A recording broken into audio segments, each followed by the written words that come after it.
That was the very brief trailer for Hamilton, which is now streaming on Disney Plus, exclusively on Disney Plus. This was directed by Thomas Kail, who's a veteran of directing theater. He did a number of different works. He did Fiddler on the Roof, I believe. He did another one too that all of a sudden I'm blanking on. Fiddler on the Roof, but a stage version, or is it the original? Okay, Stage yeah, not version.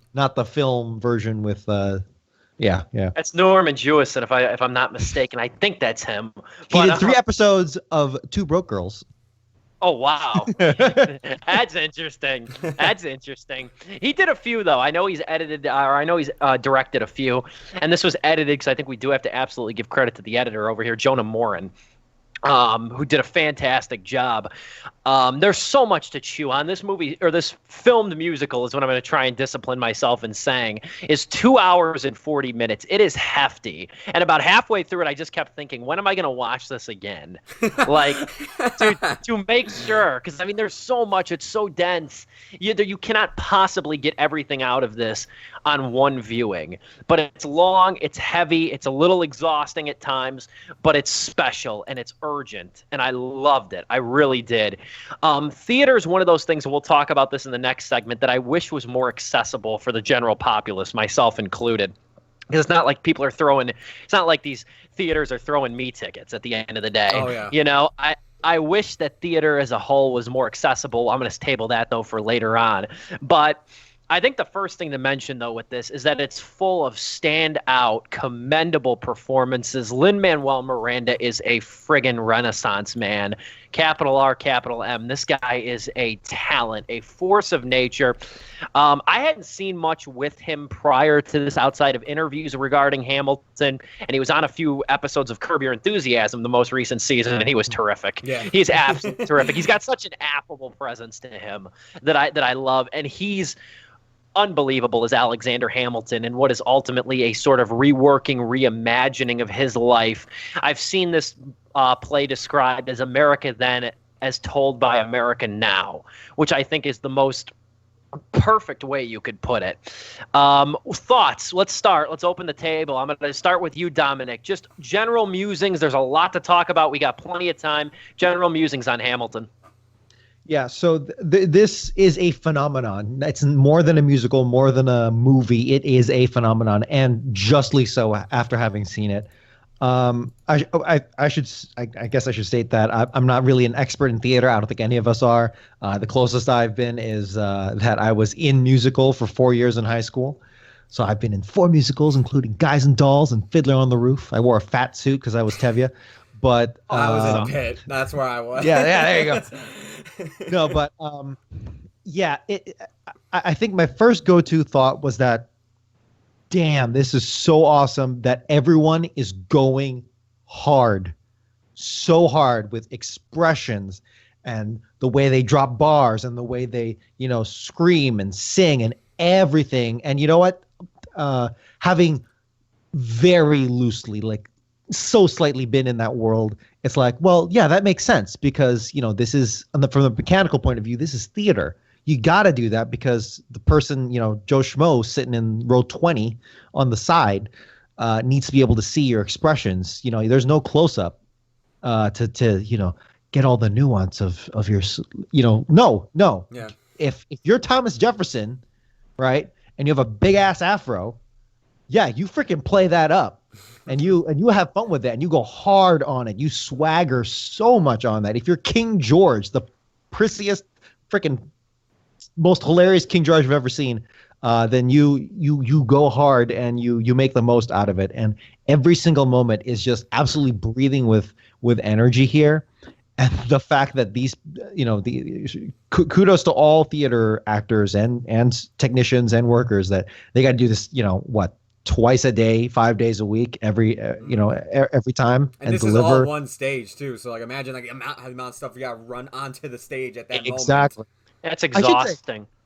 I should say the film actually, and this is probably due to editing and whatnot, but the film actually did real well hiding pretty much all the technical work that you might see if you were sitting in the theater. Mm-hmm. And again, maybe that's just editing. Maybe that's just the fact that Hamilton doesn't need as much stage work as some others, but really, just what struck me most is just the ferocity of the lyrics and the way it approaches history. I should say, I did not listen throughout the past 5 years.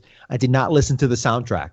Obviously, I've heard of my shot or whatever, and I've heard it through the grapevine, but I've never actually taken a moment to actually listen to the soundtrack. So I was hearing it fresh, pretty much for the first time, and man, just the way it bombards you with history, and it's very friendly it's friendly, of course, in an accessible sense, because it's hip hop, and that's what's in these days, and it's very accessible to that extent, and it's not dry, but at the same time. If you're kind of a history buff or history nerd, which I'm kind of, sort of, not so much Revolutionary War, more Civil War, but, they drop nuggets of all that stuff all the time. And there are times where it's like, okay, yeah, they're bars. They're just straight up quoting the Federalist Papers or like the preamble. Like now they're just rapping that, which is like, okay, awesome. There's like a rap battle where it's like a cabinet meeting, and it's just a representation of history. God. And I just really appreciated all of it, just how hard it went, the detail, and every little bit, and it just blew me away. And yeah, 2 hours, 40 minutes for a film. That's some heavy stuff. You don't see that with like Irishman level or like Godfather level, or I guess crime movies in that matter. But dude, it's theater. It needs its time to breathe, and I guess make the most out of its stage and whatnot. And I enjoyed every single minute of it, man. Yeah, absolutely. Well said. There's something to admire about the versatility of this whole thing, especially the lyricism. Lin-Manuel Miranda wrote all or most of the music for this, and collaborated with different actors and stuff on that, different people. But a lot of this is his brainchild, and the massive amount, just sort of melting pot of R&B and show tunes and soul and jazz. Resident in-house expert, jazz expert Dominic Guanzon, ladies and gentlemen, too. We'll be talking about that later on as well. And obviously hip-hop, which is the big thing. Just so much of it is so diverse and sounds so beautiful. I mean, I know some people disagree. Not everybody's into rap music and stuff. I find rap, even some of the hardcore stuff I like to listen to, I find it very pleasant to listen to often. I find it enjoyable and invigorating to listen to. And especially here, like when you feel like you're getting nuggets of history. You know what I mean? You feel like you're getting nuggets of history, and it's presented in such an interesting way. I swear to God, if social studies class had half as much energy as Hamilton, I wouldn't have written reviews on paper while in my high school social studies classes, as opposed to paying as much attention. I hope none of my former teachers are watching this. That's frightening. Anyway, but the other thing I wanted to add, and I'll throw it over to you, Joe, the standout performances here, my favorite performance. I mean, it's hard to say, you know what I mean? It's hard to go far from Lin-Manuel Miranda because he's so good, and it's hard to really pinpoint a specific performance. But the performance I was most looking forward to watching did not disappoint. Daveed Diggs is a friggin' all-star. As Thomas Jefferson. Daveed Diggs, friggin' brilliant. Just an amazing actor. I remember watching Blind Spot, and Joe, I know you saw it too. Or Blind Spotting. I watched Blind Spotting, and I remember reading more on him, and I'm like, oh, he was Jefferson in Hamilton. And I'm like, well, I can't wait to watch that when it comes to theaters. Then I saw it over the weekend, obviously, and I'm like, this guy is so good. And he raps even a little bit in Blind Spotting, too, so I knew he could spit. But, it's a totally different context, totally different world, totally different era. In Hamilton, man, he blows the doors off his performances. So good. Joe, your thoughts on Hamilton? Oh man, okay, as somebody who saw it live and seeing it here on Disney Plus, I could just say this to me was a great transition. I think they did a great job taking this and putting it on Disney Plus. As upon a second viewing, I caught way more this time, because when you're sitting there live, there's so much shit happening on stage. You probably didn't see it, with some of the angles that they shot with this camera, because I know for sure, I was paying attention to some extra doing, some hand movements back there, throwing a gun over their shoulder and everything. I was like, whoa, that's so cool. And I missed this completely, other different thing that Hamilton was doing center stage. So it was great, actually, to have this, and, it actually focuses on what I should have been focusing on during scenes. But let me just say this. Lin-Manuel Miranda, him taking his knowledge of hip-hop, history, and theater, and somehow throwing it all together to make this is one of the most amazing things I've ever seen, both times. Like, it has not gone down a grade for me both times. I remember walking out of the theater when I went to go see this in Chicago, and I just thought to myself, I'm like, I don't think I ever have to go see anything else on Broadway ever again. Like, I don't know if anything's ever going to top that, because, like, I really can't think of a guy who had this much of a unique vision that worked on it for so long and just nailed it. So, like Steve said, hats off to him.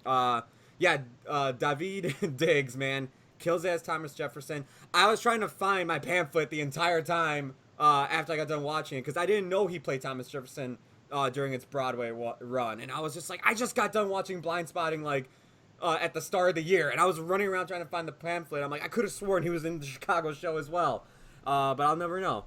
But what else? I mean, the music in this movie is fantastic. I think we all can agree to that. As Dom was saying, God, I forgot the king's name. Jesus, King George. Jonathan Groff. Jonathan Groff. Groff. King George. Yeah. Jonathan Groff does a great job as King George. He's just great comedic relief. But I love his songs too, because it's just like a breakup song with America to him, which I think is just hilarious. And then, as Dom said, those rap battles in the courtroom that they have, those are fantastic. Cabinet battles.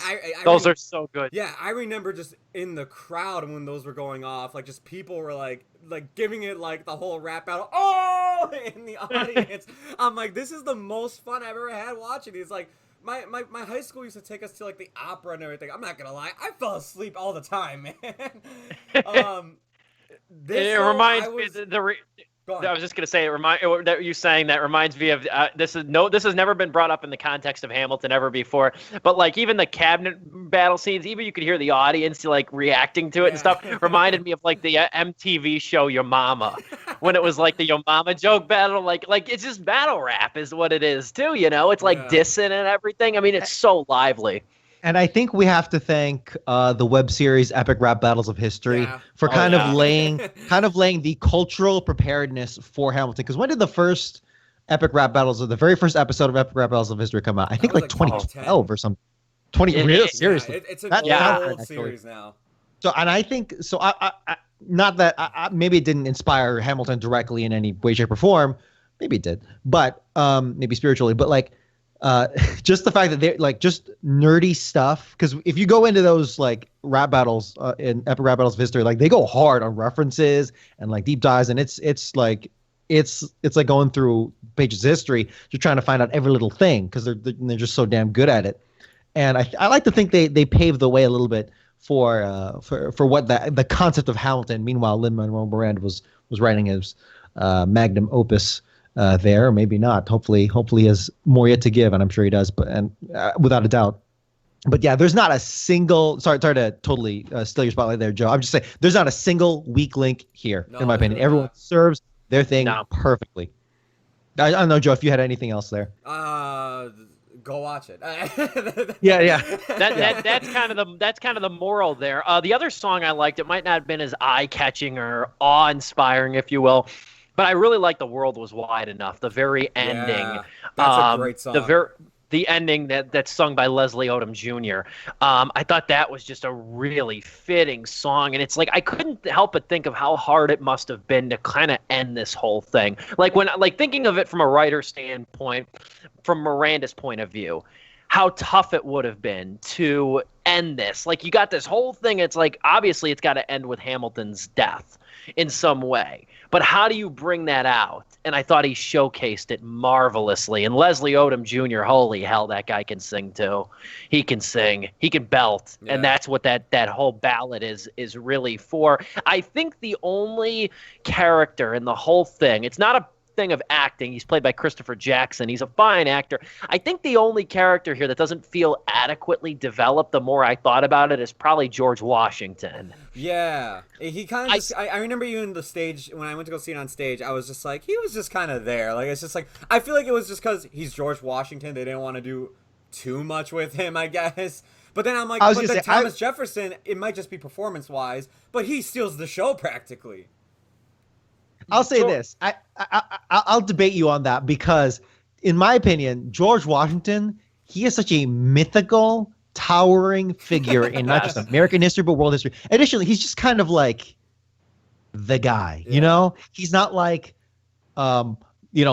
Lafayette, where he's like, loud, boisterous Frenchman, or Thomas Jefferson, where he's like, I'm freaking pissed. No, I'm going to write this preamble and stuff like that, or whatever. Virginia, and all these other very colorful, and George Washington, sure, a certain degree of colorful, but George Washington's, kind of his interpretation throughout history has just been the rock, the stone, just the bedrock in which our whole country is just calm. I'm going to give up after 2 terms. That's it. It's not even a thing. I'm just going to give up after 2 terms and just go quietly off into the sunset. And I think Christopher Jackson played into that stoicism, that towering, because he's a big dude, or maybe that's just how the angles were, but I thought it was big and like just towering figure in American history, mythical. And I think he played it that well because, one, it's not truly his story, but I think he played into that stoicism very well. That's fair, because even in the time, like, my God, I mean, I remember it's not even anything new. I remember in high school we were talking about how, Thomas Jefferson was kind of a prick. You know what I mean? Like, to put it mildly, like, of all the founding fathers too, he's still like the untouchable one. You know what I mean? He's still the untouchable force there. Is he now in 2020? But that's we'll have to remain to be seen on that one. But I know I totally get it. At least at the time this was conceptualized, he's still for sure, the untouchable force. The other thing I have to note too is that live theater. I've been fortunate enough to go to some plays, nothing major, but I've gone to a handful of plays, a couple North Central College productions, which are always cool. Even a few just Drury Lane and stuff like not Drury Lane. Similar though. Yeah. No, I haven't been to Drury Lane. Similar, sure, yeah. Very similar, though. That's just a go-to one that I always think of. But live theater is so in the moment, and each show is unique and subtly different. Any theater major, any actor will tell you that. Every show is different, whether the audience notices or not. And if they don't notice, maybe that's for the betterment of it. But every show is different. And, like, it's almost like capturing lightning in a bottle, because it's never going to be replicated exactly to a T, to a notion as what it was a past show was. But this whole production, again, directed by Thomas Kail, edited by Jonah Morin, and of course had a legion of other producers behind it and, editors and stuff. It's one of those things, like they bottle enough of the lightning there that took place on stage, and they present it so beautifully and so elegantly. It's involving. The framing is good. You get a sense of like the blocking too, and you get a sense of like even just like a taste of the audience and a taste of the orchestra, to sell it. This is I cannot stress enough how gorgeous this whole production is. And if nothing else, the technical aspect and the aesthetics, that'll keep you entertained. If nothing else, if you're not blown away by the R&B and the rapping and just the performances, it's the technical presentation is nothing short of exquisite. Yeah, for sure. And, shout out to not just the editor, as you said, edited by Jonah Moran, but also cinematography by Declan Quinn. I'm not familiar with either of those names, but just shout out to them because, again, not that I'm nowhere near to the level that this production was, but I have had some experience with live recording where you have multiple cameras and you have a video switcher. And you have to like just switch between. Yeah, you are. Switch between feeds, and it's just a one-track recording. It's not like every camera is all recording independently. It's one-track recording. So what you switch is what you see is what you get, and that is very hard to do. And as Joe was saying, it is a fine art because what you focus on is what is recorded for all time, and that's what you're going. That's what you have. Yeah. And we'll get into this later about the live theater and recorded theater, but like what the cinematographer and the editor chose to focus on is so pivotal, and you don't even realize it, which is just the beauty of recorded theater, which is it's what you focus on and what you see and what is presented to you is unique to the actual performance. So I don't know if we want to transition to that we got closing remarks on Hamilton overall. But I was gonna say, I know we're moving with this show's flying right on by already, and I want to save enough time for the subsequent topic. I would say kind of ease into closing topics. I want to mention this though, because I took like 2.5 pages of notes on this thing alone that I'm looking at. But we don't have to end anytime soon. Go ahead. No, I will say this though, is that you can't help when you're watching a lot of, actors of color. I mean, this is such an inclusive musical to begin with. I mean, you have black actors, you have Latin actors, you have Asian actors and stuff. You have female, what I mean, women, actresses, performers. And it makes you wonder, like, when you're watching this, you know what I mean? Because obviously the founding fathers were white, you know what I mean, and everything. They were white men. And you wonder, though, that, like, maybe if these voices had been incorporated into the very fabric of America's creation, would we still be fighting the equality battle we presently are amidst the national reckoning that we're currently in? It makes you wonder. You can't help but think about that when you're watching a movie like this. And I'm not one to go on, you know what I mean, to go long-winded on something like that. I don't have all the answers. And more importantly, at least in my position, I find that I still have a lot to learn in a lot of ways. So I would rather step aside and see the platform be taken by other people who have lived these experiences and know a hell of a lot more than I do. But watching something like this, it gives you a window into that. And it's like, 240 years later, how can we be better? Yeah. How can we be better? How can we be more inclusive? How can we just be, and everybody, and I know there's people that are going to be like, oh, social justice warrior, PC, whatever. Go watch whatever. Booksmart. Yeah, exactly. Yeah, exactly. Got enough hate for that one. No, but at the same time, though, it's like, just how can we should all strive to be decent human beings, decent, morally good. Doesn't matter if you're religious or not. Decent, morally good, accepting, well thought, educated, competent human beings. Yeah. And how can we learn from this? I mean, like, that's where I stand. You even brought up a great quote that, like, it's America's story told by Americans now. Like, I mean, or whatever the exact quoting was. I probably butchered it. But, like, there's been plenty of times I've seen people say, like, this kind of makes those groups of people who, like, have been throughout history, like, either were in slavery or just, like, shunned upon in society, it makes them feel like they're actually part of this story. They're actually, like, a part of, like, this founding father story by seeing themselves in all these characters here. Like, yeah, okay, the founding fathers aren't played by, like, white people the entire time.